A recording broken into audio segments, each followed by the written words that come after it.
أعوذ بالله من الشيطان الرجيم. بسم الله الرحمن الرحيم. الحمد لله الذي لا يبلغ مدحته القائلون ولا يحصي نعماءه العادون ولا يؤدي حقه المجتهدون الذي لا يدركه بعد الهمم ولا يناله غوص الفطن الذي ليس لصفته حد محدود ولا نعت موجود ولا وقت معدود ولا أجل ممدود فطر الخلائق بقدرته ونشر الرياح برحمته ووتد بالصخور ميادان أرضه.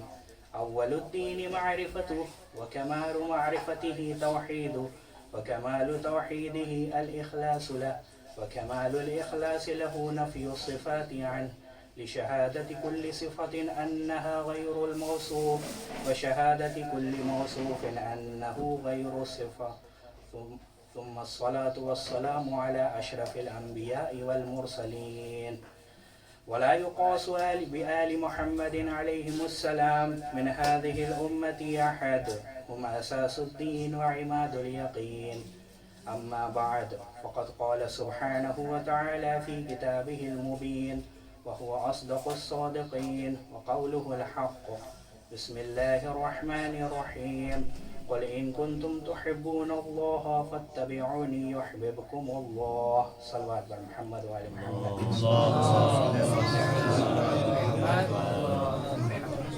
عزیزان محترم، پروردگار عالم اپنی پاک و پاکیزہ کتاب قرآن مجید میں ارشاد فرما رہا ہے اور رسول خدا کو حکم دے رہا ہے ایک پیغام پہنچانے کا. قل ان کنتم تحبون اللہ، اے رسول لوگوں سے کہہ دیجئے کہ اگر تم اللہ سے محبت کرتے ہو فاتبعونی، تو میرا اتباع کریں، اور پروردگار عالم ان سب کو محبوب رکھے گا. اگر اس کائنات میں ہم غور کریں، فکر کریں، تو انسان کے اندر پروردگار عالم نے فطری طور پر محبت کا جذبہ رکھا ہے، اور ابتدا سے ہی انسان جب اس کائنات میں اس روئے زمین پر آتا ہے تو وہ محبت کا جذبہ لے کر کے آتا ہے. سب سے پہلے وہ ایک چھوٹا سا بچہ کہ جس نے اس کائنات میں آنکھیں کھولی ہیں، تو پروردگار عالم نے اس کو کچھ علوم دے کر کے بھیجا ہے، اور یہ علوم فطری طور پر ہر بچے کے اندر پائے جاتے ہیں. اور کچھ ایسے علوم ہوتے ہیں کہ جس کو انسان کو آ کر کے اس دنیا میں سیکھنا پڑتا ہے. وہ کون سی چیزیں ہیں کہ پروردگار عالم نے اس چھوٹے سے بچے کو عنایت کر کے اس دنیا میں بھیجا ہے. اور فطری طور پر کہ جب ایک روشنی، تیز روشنی کسی بچے کی آنکھ پر پڑتی ہے تو فطرتاً وہ بچہ کیا کرتا ہے؟ اپنی آنکھوں کو بند کر لیتا ہے. اسی طرح سے اگر بچے کو غذا کی خواہش ہوتی ہے تو وہ رو کر کے اپنی ماں سے اس غذا کو طلب کرتا ہے، تلاش کرتا ہے. تو یہ سارے علم جو ہیں فطری طور پر پروردگار عالم نے اس بچے کے اندر ودیعت کر دیے ہیں، عنایت فرما دیے ہیں. تو سوال یہ پیدا ہوتا ہے کہ جب پالنے والا اتنا بڑا پروردگار عالم کہ جس کے بارے میں قرآن کریم آگے بڑھ کر کے کہتا ہے ان اللہ علی کل شیء قدیر، پروردگار عالم ہر چیز پر قادر ہے، تو سوال یہ پیدا ہوتا ہے کہ پروردگار عالم نے اس کو سارے علم عنایت کر کے کیوں نہیں بھیجا؟ کیوں نہیں بتا دیا کہ نماز 5 رکعت تم کو پڑھنی ہے، تمہیں کسی اور کے پاس جانا نہیں ہے سیکھنے کے لیے؟ روزہ کیسے رکھنا ہے؟ کیا پروردگار عالم اس چھوٹے سے بچے کو یہ سکھا کر کے نہیں بھیج سکتا؟ بھیج سکتا تھا، لیکن پروردگار عالم نے اس بچے کو ان علوم کو سیکھنے کے لیے کہا، حکم دیا کہ اس کائنات میں آ کر کے ان علوم کو سیکھو. اچھا، یہ ایک مقدمہ تھا. اب دوسری طرف آپ سب کو لے کر کے چلوں کہ وہ بچہ یہ علم تو لے کر کے آیا، اسی کے ساتھ ساتھ محبت کا جذبہ بھی لے کر کے آیا۔ اس نے ابتدا میں جب اپنی آنکھوں کو کھولا تو سب سے پہلے اپنے والدہ سے محبت کرنے لگا، پھر اس کے بعد جب دھیرے دھیرے اس کی پرورش ہوئی، پروان چڑھنے لگا تو اپنے والد سے بھی محبت کرنے لگا، یہاں تک کہ اپنے بھائی اور بہنوں میں کا بھی محبت کا جذبہ وہ بچہ اپنے دل میں رکھنے لگا، اور جب تھوڑا اور بڑا ہوا تو اساتذہ اور دوستوں کی محبت کا جذبہ اپنے دل میں رکھنے لگا۔ اور صرف محبت کا جذبہ دیکھیے کہ وہ بچہ جب ماں سے اور باپ سے محبت کرتا ہے تو ماں اور باپ کی باتوں کو بھی سنتا ہے اور ماں اور باپ کا اتباع کرتا ہے، ماں اور باپ کی باتوں کو سنتا ہے۔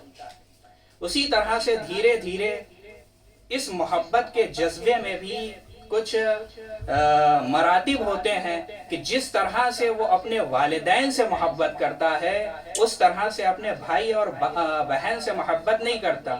ماں اور باپ سے محبت کرنے کا جذبہ اور ہوتا ہے، بھائی اور بہن سے محبت کرنے کا جذبہ اور ہوتا ہے۔ اسی طرح سے تیسرے مرحلے میں دوستوں اور اساتذہ سے محبت کرنے کا جذبہ اور ہوتا ہے، لیکن یہ محبت اپنے ساتھ ساتھ ایک اتباع کو بھی لے کر کے آتی ہے، اور جب انسان تمام کمال کے درجے پر پہنچ جاتا ہے تو اب حقیقی محبت تک پہنچتا ہے۔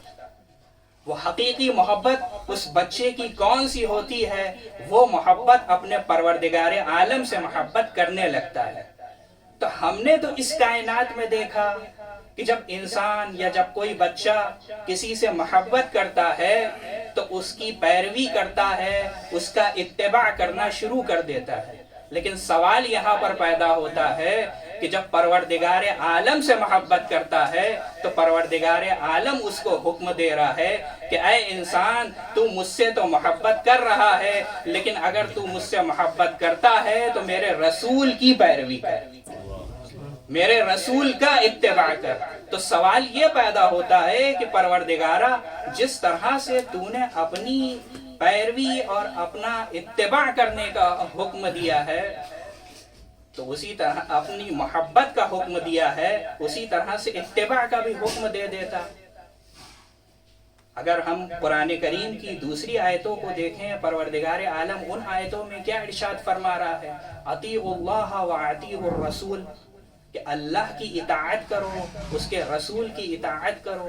تو پروردگار عالم تو بھی اپنی اتباع کا بھی حکم دے دیتا جس طرح سے اطاعت کا حکم دے رہا ہے، تو اس کا مطلب یہ ہوا کہ اتباع اور اطاعت میں فرق ہے۔ زاہد بھائی ہمارے تشریف فرما ہے، ان کو پیاس لگی تو اب انہوں نے اپنے فرزند ارجمند کو حکم دیا کہ بیٹا پانی لے کر کے آ جاؤ۔ تو انہوں نے حکم دیا، اس بیٹے نے اطاعت کی اور وہ بیٹا پانی لے کر کے آ گیا۔ اسی طرح سے اتباع کیا ہوئی؟ نماز جماعت میں ہم شرکت کرتے ہیں، امام جماعت نے اللہ اکبر کہا، تکبیر بلند کی اور بسم اللہ کر دیا، کیا اس نے پیچھے پلٹ کر کے آپ سے کہا کہ میں نے تکبیرۃ الاحرام کہہ لیا ہے، اب آپ سب بھی تکبیرۃ الاحرام کہنے لگی ہے؟ امام جماعت نے رکوع کیا، کیا اس نے پلٹ کر کے کہا کہ میں نے رکوع کر لیا ہے، اب آپ سب بھی رکوع میں جھک جائیے؟ امام جماعت نے سجدہ کیا، اور کیا اس نے پلٹ کر کے ہم سے یہ کہا کہ اب میں سجدے میں چلا گیا ہوں، آپ سب بھی سجدے میں آ جائیے؟ تو اس کا مطلب یہ ہوا کہ اطاعت اور اتباع میں فرق ہوتا ہے۔ اطاعت حکم کے بعد کی جاتی ہے اور اتباع کسی کو دیکھ کر کے کی جاتی ہے۔ اب پروردگارہ ہم کو یہ سمجھ میں آ گیا کہ تو نے اطاعت کا تو حکم دیا لیکن اتباع کا حکم نہیں دیا، کیونکہ اطاعت کا حکم ہم اس کی اطاعت تو کر سکتے ہیں لیکن پروردگار عالم کا اتباع نہیں کر سکتے۔ کیوں؟ کیونکہ اتباع کرنے کے لیے نقش قدم کا ہونا ضروری ہے۔ اور نقش قدم کے لیے قدموں کا ہونا ضروری ہے، اور پروردگار عالم ان تمام جسموں سے پاک و پاکیزہ ہے، اس لیے پروردگار عالم کہتا ہے کہ اے میرے بندے، اگر تو مجھ سے محبت کرتا ہے تو میرے رسول کی پیروی کر، میرے رسول کا اتباع کرے۔ ایک مرتبہ سلوات بھیج دیا محمد وآل محمد۔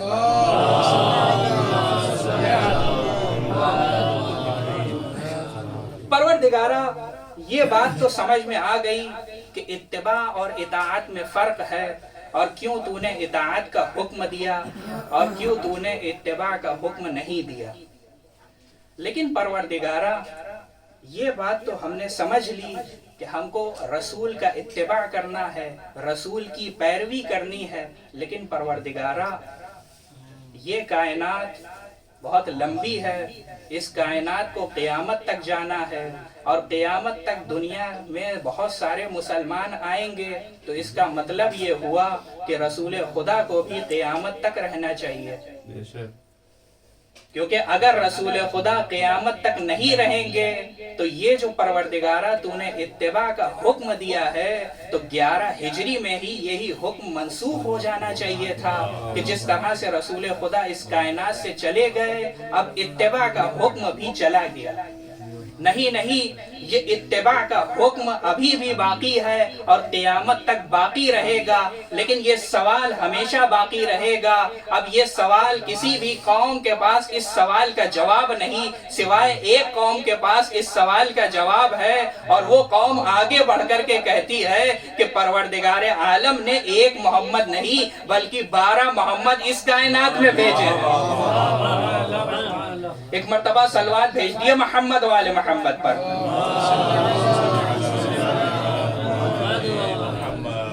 اب ہم کو اتباع اگر کرنی ہے تو اب اگر رسول خدا اس دنیا سے اس کائنات سے جا رہے ہیں تو اب جو رسول جیسا ہے اب ہم کو ان کی پیروی کرنی ہے، ان کا اتباع کرنا ہے۔ اچھا، رسول کہ جو خود آگے بڑھ کر کے جنہوں نے ارشاد فرمایا ہے کہ هو الذی ارسل رسولہ بالہدی ودین الحق لیظہرہ علی الدین کلہ ولو کرہ المشرکون، کہ جس کے بارے میں پروردگار عالم نے ارشاد فرمایا هو الذی ارسل رسولہ، وہ پروردگارہ کہ جس نے رسول کو بھیجا اس کائنات میں، 2 چیزوں کے ساتھ بھیجا، ایک ہدایت کے ساتھ بھیجا، ایک دین حق کے ساتھ بھیجا۔ کس لیے؟ لیظہرہ علی الدین کلہ، تاکہ رسول اس دین کو بقیہ تمام ادیان پر غالب کر دیں۔ ولو کرہ المشرکون، اگرچہ کہ رسول خدا کا یہ عمل مشرکوں کو بہت برا لگتا ہے، ناگوار گزرتا ہے۔ اب اس کا مطلب یہ ہوا کہ ہدایت اور دین حق چاہیے تو رسول کے در پر آنا ہوگا، غیر رسول کے در پر نہ جائیے گا۔ اب انصاف سے بتائیے کہ پروردگار عالم نے ہم کو اتنی ساری عظیم نعمتیں عنایت فرمائی ہیں، اس نے کبھی بھی کسی بھی نعمت پر فخر نہیں کیا۔ اس نے کبھی نہیں کہا کہ میں نے تمہارے لیے سورج بنایا، میں فخر کرتا ہوں، میں نے تمہارے لیے چاند روشن کیا، میں فخر کرتا ہوں، میں نے تمہارے لیے ستاروں کا جھرمٹ لگا دیا، میں فخر کرتا ہوں۔ کبھی بھی کسی بھی نعمت پر فخر نہیں کیا، اس لیے کیونکہ اگر کریم ہستی فخر کرنے لگ جائے تو اس کا کرم داغدار۔ اگر وہ فخر کرنے لگ جاتا کہ میں نے تمہارے لیے ابر و بارہ برسائے ہیں تو اس کی آبرو چلی جاتی۔ تو پروردگار عالم نے کسی بھی نعمت پر فخر نہیں کیا، فخر کیا تو صرف ایک نعمت پر فخر کیا کہ میں محمد جیسی مخلوق کا خالق ہوں۔ صلوات بھیج دیا محمد والے محمد پر۔ اور پروردگار عالم اسی فخر و افتخار کے بعد یہ چاہتا ہے کہ ہم اس کریم ہستی کی پیروی کریں، ہم اس کریم ہستی کا اتباع کریں۔ اب اس اتباع کو، اب جہاں تک میں آپ سب کو لے کر کے آ گیا، وہ مرحلہ کہ جب رسول خدا 11 ہجری کو اس کائنات سے چلے گئے تو اب رسول خدا کے بعد مولائے کائنات ان کا جانشین اور خلیفہ بنے، کہ جو رسول خدا جیسے تھے، کہ جو رسول خدا کے نقشہ قدم پر چلتے رہے۔ اب ہم کو مولائے کائنات کی پیروی کرنی ہے. چنانچہ اپنوں کیا غیروں نے بھی مولائے کائنات کی اس حقیقت کا اقرار کیا ہے. 25 سال کوئی چھوٹا عرصہ نہیں ہوتا. یہی مدینہ منورہ ہے، مسجد النبوی ہے، کہ جہاں پر 25 سال کے بعد مولائے کائنات نے ایک ایسی نماز پڑھائی کہ تمام صحابی رسول کہنے لگے کہ ہم نے 25 سال بعد ایسی نماز پڑھی ہے کہ جو نماز ہم رسول خدا کے پیچھے پڑھتے. لیکن غیروں کے بارے میں کیا کہا جاتا ہے کہ جنہوں نے بدھ کی نماز، جمعے کی نماز بدھ کو پڑھا دی. اچھا، ہم کو زیادہ تعجب کس بات پر ہونا چاہیے؟ پڑھانے والے پر ہونا چاہیے یا پڑھنے والوں پر ہونا چاہیے؟ نیت کیا کی ہوگی کہ میں جمعے کی نماز پڑھ رہا ہوں یا میں بدھ کی نماز پڑھ رہا ہوں؟ غیروں کو اگر ہم دیکھیں تو نماز فجر پڑھانے آئے ہیں اور 2 رکعت نماز پڑھانے کے بعد پیچھے عوام سے پلٹ کر کے پوچھتے ہیں آج موڈ میں ہوں کیا 2 رکعت اور پڑھا دوں؟ ایسے ایسے امام مل گئے. لیکن پروردگار عالم نے ہم کو 12 ائمہ معصومین علیہ السلام عنایت فرمائی. اگر ہم سماجیات کا ایک قانون دیکھیں عزیزوں، غور کریں، سماجیات کا ایک قانون ہے کہ جب تعداد بڑھتی جاتی ہے تو اختلافات بڑھتے جاتے ہیں. پھر سے ایک بار اپنے برادر بزرگ زاہد بھائی کی مثال دوں گا. پروردگار عالم نے ان کو سب سے پہلی اولاد عنایت فرمائی. اچھا، وہ اولاد جب ایک ہوتی ہے تو اب آپ سب جانتے ہیں سب کچھ اسی کا ہوتا ہے. رات کو 12 بجے اس نے کہہ دیا کہ بابا مجھے پیزا کھانا ہے. تو اب زاہد بھائی گھر سے نکلے اور شارع مدینہ پہ پہنچ گئے. کیوں؟ کیونکہ اب حکم ہوا ہے پیزا کھانا ہے تو پیزا کھانا ہے. اچھا، پروردگار عالم نے زاہد بھائی کو ایک اور اولاد عنایت فرمائی. اب کیا ہوا؟ اس کی توحید میں شرک ہو گیا. اب کیا صاحب کہ اختلافات بڑھنے لگے. پہلے تو اکیلے تھے تو بہت راج کرتے تھے، لیکن آج 2 ہوئے تو اب کیا ہو رہا ہے؟ اچھا، جب بچے 2 ہوتے ہیں تو کبھی بھی اتفاق بہت کم ہوتا. ایک صاحب کو روٹی سبزی کھانی ہے اور ایک صاحب کو دال چاول کھانا ہے. تو پتہ یہ چلا کہ 2 پتیلیاں چڑھی ہوئی ہیں. ایک صاحب کے لیے روٹی سبزی بن رہی ہے اور ایک صاحب کے لیے دال چاول بن رہا ہے. اچھا، پروردگار عالم نے ایک تیسری اولاد عنایت فرمائی اور اس کے بعد اختلافات اور بڑھ گئے. تو ہم نے اس کائنات میں دیکھا کہ جب تعداد بڑھتی ہے تو اختلافات بڑھتے ہیں. لیکن پروردگار عالم تیری کیا کائنات میں تو نے 12 ائمہ معصومین علیہ السلام خلق فرمائے ہیں، لیکن وہاں پر تو ایک بھی اختلافات نہیں دکھتے. لیکن ہم غیروں کے یہاں دیکھیں، ان کے ہاں 4 امام ہیں، 4 مصلے بچھے ہوئے ہیں. آج تک پتہ نہ چلا کہ نماز میں ہاتھ کہاں پر باندھ کر کے پڑھنا ہے، ہاتھ کہاں باندھنا ہے. روزے پر اتفاق نہ ہوا، حج پر اتفاق نہ ہوا. پروردگارہ، ہم نے تو اس کائنات میں دیکھا کہ جب تعداد بڑھتی ہے تو اختلافات بھی بڑھتے ہیں. پروردگارہ، لیکن تو نے 12 کو ایک جیسا بھیجا ہے. عجب نہیں کہ پروردگار عالم کی آواز آئے، اے بندے نادان، تو نے یہ نہیں دیکھا کہ وہ 12 ہیں کہ جن کو ہم نے بھیجا ہے اور وہ 4 ہیں کہ جن کو تو نے بنایا ہے. صلوات بھیج دیے محمد و آل محمد پر. تو جب تعداد بڑھتی ہے تو اختلافات ہوتے ہیں، لیکن پروردگار عالم جب کسی کو بنا کر کے بھیجتا ہے تو وہاں پر اختلافات نہیں ہوتے. چنانچہ اس کڑی کہ جس کو رسول خدا نے شروع کیا تھا، اس کڑی کا 12واں محمد آج بھی پردہ غیب میں موجود ہے. اب ہم کو ان کا اتباع کرنا ہے، ان کی پیروی کرنی ہے، کیونکہ پروردگار عالم نے حکم دے دیا قل ان کنتم تحبون اللہ فاتبعونی یحببکم اللہ. تو عزیزان محترم، اب سوال یہ پیدا ہوتا ہے کہ ہم اب اپنے خداوند عالم سے محبت کریں، اپنے امام سے محبت کریں اور اپنے امام کی پیروی کریں، اپنے امام کا اتباع کریں. کیونکہ اگر کوئی بھی قوم اپنے امام کی پیروی کر رہی ہے تو اب وہ دنیا سے نہیں ڈرے گی، بلکہ وہ کیا ہے، دنیا والوں کو ڈرائے گی. ہم نے اس کائنات میں، اس دنیا میں دیکھا کہ لوگ تین چیزوں سے بہت ڈرتے ہیں. ایک تعداد سے ڈرتے ہیں، ایک اسلحے سے ڈرتے ہیں اور مال سے ڈرتے ہیں. ایک قوم وہ ہے کہ جس کے پاس تعداد بھی نہیں ہے لیکن وہ بھی آج پوری کائنات کو ڈرا رہی ہے. وہ قوم ہے کہ جس کے پاس ہو سکتا ہے اسلحے بہت کم ہیں لیکن آج بھی وہ کائنات کے تمام سپر پاور کو ڈرا رہی ہے. وہ قوم ہے کہ جس کے پاس مال کی فراوانی نہیں ہے، وہ اس کے مقابل میں کھڑی ہوئی ہے کہ جس کے پاس بہت ساری مال و دولت ہے، لیکن وہ قوم اس سپر پاور سے نہیں ڈر رہی ہے کیونکہ وہ قوم جانتی ہے کہ ہمارا ولی و وارث اس کائنات میں موجود ہے. تو اگر ہمارا ولی و وارث اس کائنات میں موجود ہے تو ہم کو کسی سے ڈرنے کی ضرورت نہیں ہے بلکہ یہ کائنات ہم سے ڈرے گی.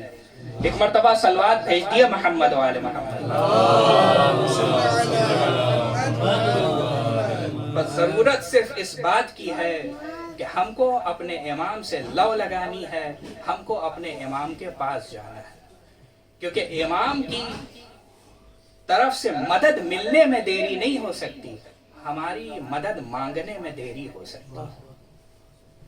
ایک مثال سے واضح کر دوں، کسی ایک شخص نے اگر شارع مدینہ پر ایک سبیل لگا دی ہے اور اس نے یہ کہہ دیا ہے کہ کچھ بھی لے کر کے آ جاؤ، ہم عطا کرنے کے لیے تیار ہیں، ہم جتنا تم لے کر کے جانا چاہو گے ہم اتنا عطا کریں گے. چنانچہ ایک صاحب اٹھ کھڑے ہوئے اور گلاس لے کر کے اس سبیل پر پہنچے. اس سبیل والے نے تو اعلان کیا تھا تم کچھ بھی لے کر کے آؤ ہم تم کو عطا کریں گے. اس نے اس گلاس میں شربت بھر دیا. ایک صاحب اٹھے اور جگ لے کر کے پہنچے، اب وہ جگ جو ہے اس نے بھر دیا.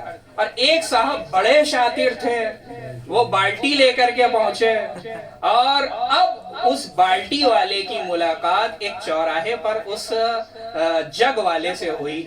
اب اس جگ والے نے اس بالٹی والے سے کہا اچھا دیکھا مجھے تو کم دیا اور تم کو زیادہ دیا. تو بالٹی والے نے پلٹ کر کے کیا جواب دیا، یہ مت کہو کہ کم دیا بلکہ یہ کہو کہ تم نے کم لیا. کیوں؟ کیونکہ امام کی عنایت میں کوئی کمی نہیں ہو سکتی بلکہ بس ہماری مانگنے میں کمی ہو سکتی ہے. تو عزیزان محترم، ہم کو بھی یہ چاہیے کہ ہم بھی گڑ گڑا کر کے امام سے مانگے تو کیا امام ہماری دعاؤں کو قبول نہیں کریں گے. ایک مرتبہ صلوات بھیج دیے محمد والے محمد پر.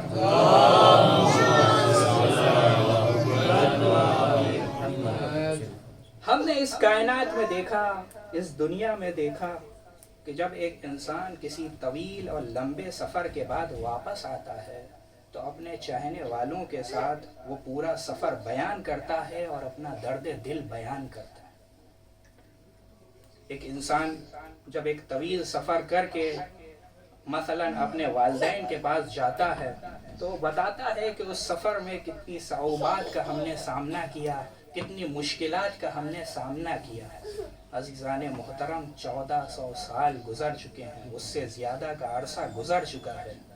امام جب ظہور کریں گے تو امام بھی ایک ندا دیں گے. امام کی ندا کیا ہوگی؟ الا یا اہل العالم ان جدی الحسین قتلوه عطشانا.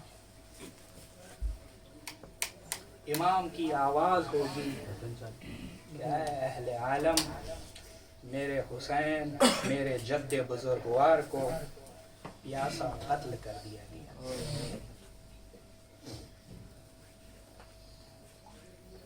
عزیزان محترم،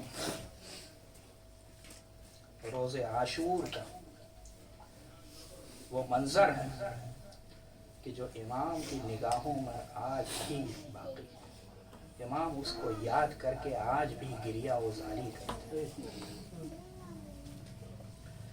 وہ وقت ہے کہ امام حسین علیہ السلام ایک مرتبہ خیمے کی جانب آتے ہیں اور ایک مرتبہ تمام بیویوں کو ایک ایک کر کے سلام کہتے ہیں، اے بہن زینب، اس بھیا حسین کا آخری سلام قبول کر۔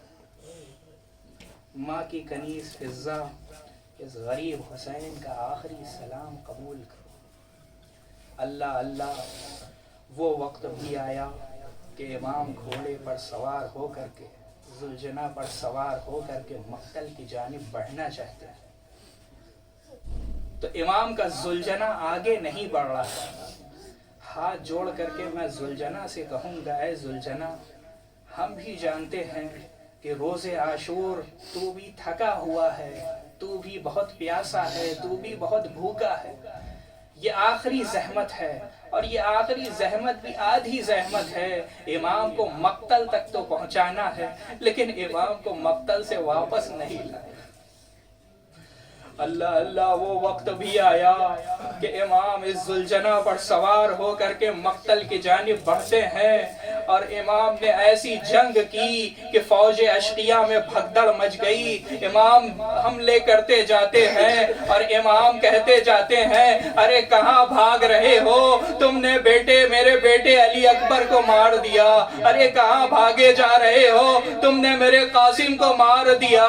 اللہ اللہ، امام کہتے جاتے ہیں، ارے تم نے میرے بھیا عباس کو مار ڈالا۔ ارے ایک آواز آئی، اب امام نے اس تلوار کو اپنے نیام میں رکھا، ارے تلوار کا نیام میں جانا تھا، ارے بھاگی ہوئی فوج پلٹی، ارے کوئی تیر سے حملہ کر رہا ہے، کوئی تلوار سے حملہ کر رہا ہے، کوئی نیزے سے حملہ کر رہا ہے۔ ارے وہ وقت بھی آیا کہ آواز آئی، الا قتل الحسین بکربلا، الا ذبح الحسین بکربلا۔ اب یہ ذوالجناح خیمے کی جانب بڑھا، ارے ایک ایسے جگہ پر آیا کہ وہاں سے 4 سالہ بچی باہر آئی اور ایک مظلومی کا سوال کر لیا، ارے میرے بابا کے گھوڑے اتنا تو بتا، وقت کے میرے بابا کو وقت شہادت پانی ملا یا میرا بابا پیاسا قتل کر دیا گیا۔ ارے اللہ اللہ، اس بچی کی مشکلات اب بڑھ چکی ہیں۔ ارے 11 محرم آئی، اب اس بچی کو کربلا سے کوفے کا سفر کرنا ہے۔ ارے یہ بچی بہت پیاسی ہے، ایک ایسے مقام پر یہ قافلہ رکا، ارے یہ بچی تڑپ رہی تھی، ارے پیاس مارے ڈال رہی تھی۔ بھوپی اماں سے سوال کرتی ہے، بھوپی اماں پیاس مارے ڈال رہی ہے، کیا شمر سے طلب آب کر لوں؟ ارے بچوں کی فطرت ہوتی ہے کہ جو بچوں پر ظلم کرتا ہے، بچے اس کے بعد جانا پسند نہیں کرتے۔ ارے شمر نے تماچے مارے ہیں، تازیانے مارے ہیں، لیکن جناب سکینہ کا امتحان شمر کے پاس پہنچی۔ ارے شمر پیاس مارے ڈال رہی ہے، تھوڑا پانی مل جاتا، ادھر سے آواز نہ آئی۔ پورے لشکر نے پانی پی لیا، گھوڑوں نے پانی پی لیا، اونٹوں نے پانی پی لیا۔ ارے ایک مرتبہ مشکیزے کو کھولا اور پورا پانی زمین پر بہا دیا۔ اگر یہ پوری دنیا پانی پانی ہو جائے، حسین کے بچے کو ایک قطرہ آب نصیب نہ ہوگا۔ جناب سکینہ زمین پر لیٹ گئی، شاید اپنے چچا کو یاد کیا ہوگا، ارے چچا کاش کہ آپ زندہ ہوتے تو آج یہ سکینہ پیاسی نہ ہوتی۔ لعنت اللہ علی القوم الظالمین وسيعلم الذين ظلموا أي منقلب